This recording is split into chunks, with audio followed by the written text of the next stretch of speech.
Hi folks, welcome to my humble homestead in the forest.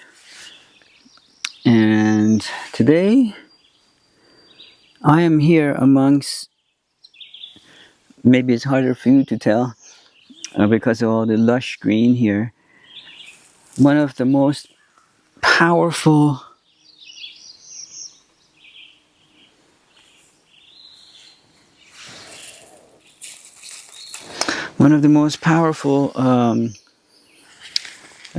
super plants, or whatever they call them now, and they are the humble dandelion. As I was just putting this camera down, I thought, who doesn't already know about dandelions by now? There are people that in the city, when I lived in the city for decades, it's a much hated named weed there. And they use all kinds of chemicals. People are constantly at war with it and how to get rid of it. But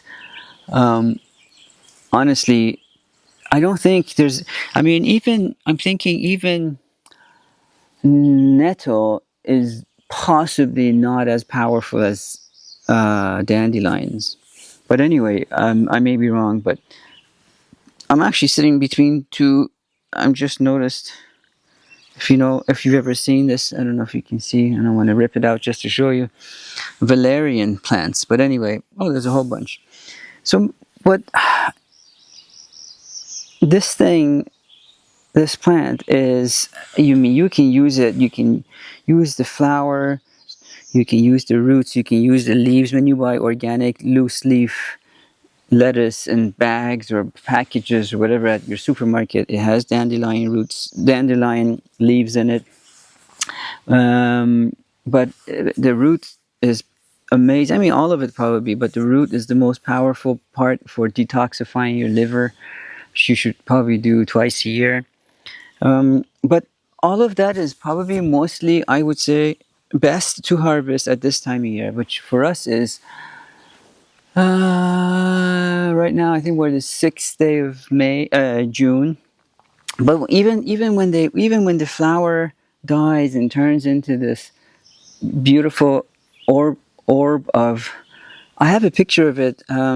Maybe I'll include that picture in this video. It's an amazing 3D, like a sci-fi planet-looking thing. People make wine out of the flowers. When you pull the stem out, and if you go to some lower south, like South Carolina, the stems are even taller. And a lot of times you may have seen people make these natural weddings. You make crowns and what a tiara, kind of like. They've been making that since the 60s out of them. That's what these plants were used for. Because of the long stem, you can weave them. But if you live in the city or near a city or city's outskirts, but where there's traffic, you have to be careful when you go to harvest them, because you really do have to wash them.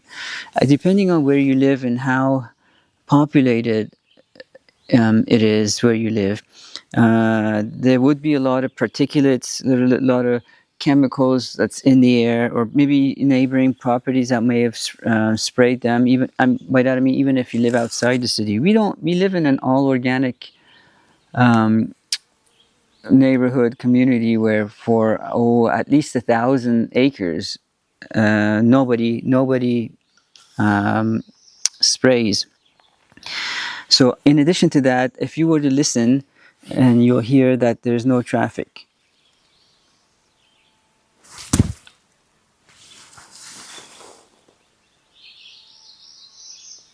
And so I can still wash these before serving them, or eating them, make salads, or roots definitely you have to rinse. But then you can infuse these flowers too with olive oil to make salves and lotions. And the number of things, the insane amount of number of properties, healing properties that this plant has is so too long for me to mention. Just you can look it up, and that way, by not mentioning it, I'm also freeing myself of some later on people coming back to me and say, "Well, that didn't work for me." Well, I'm not mentioning that. What I do with these people, but what I do with all my herbs and plants is what I do, and what you decide to do with them is really up to you. But I'm just here to tell you that don't spray these things. These are probably one of the most important plants, dandelions, that you can find. So, if anything, they should be protected, not sprayed. Uh, give it a try. Do some of your own research, and if you can tell me something that I haven't thought of, let me know. I'd like to know a new use for them that was previously unknown to me. But give them a try. You won't regret it.